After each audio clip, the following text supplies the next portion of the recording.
भगवान शंकर को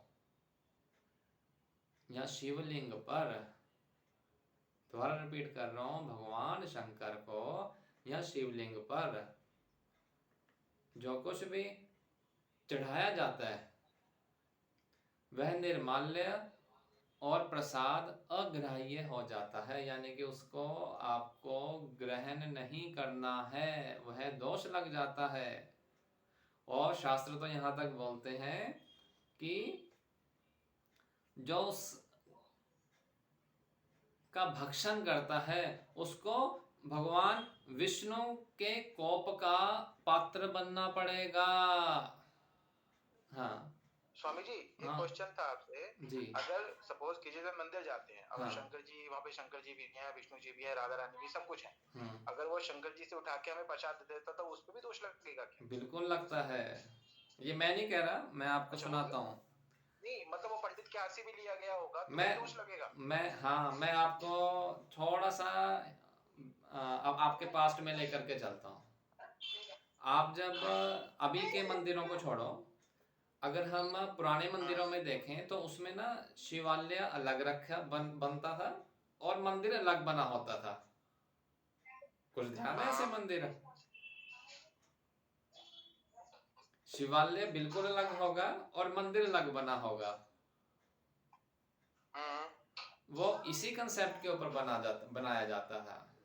तब ज्ञान था, इसलिए इस तरह से होता था। अब तो खिचड़ी बना देते हैं कि एक ही मंदिर में भगवान शंकर भी हैं, विष्णु भी हैं, राम भी हैं, सब कुछ, सबका विग्रह वहीं पे हाँ नहीं। स्थापित। तो हमारे सामने जो शास्त्र है वह क्या कह रहा है, अभी आधी बात हुई थी, पूरी बात कर दो। यानी कि वह शंकर जी के अधीन हो गया।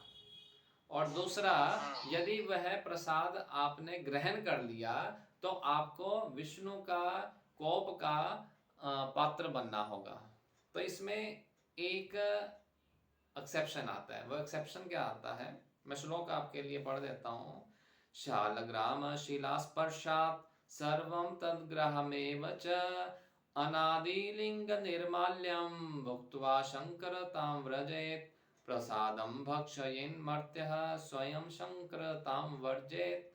ये क्या कह रहा है श्लोक, कि जो शालग्राम शिला है, शालिग्राम जो गंडक नदी के किनारे से आपको प्राप्ति होती है, अगर शालग्राम शिला के स्पर्श से वह शिव प्रसाद आपने ग्रहण कर लिया तब दोष नहीं लगेगा। बात क्लियर हो पाई? यदि शालग्राम शिला के स्पर्श से आपने शिव प्रसाद ग्रहण कर लिया तो आपको दोष नहीं लगेगा।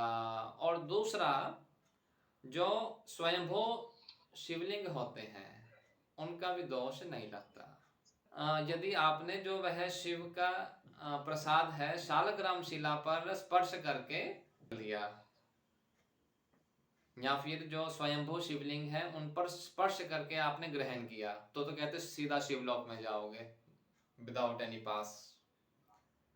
तो जैसे स्वयंभू मैंने, जैसे उज्जैन के मंदिर हैं जहां पर यानी शिव की स्थापना किसी मनुष्य के द्वारा नहीं हुई, स्वयं धरती के गर्भ से।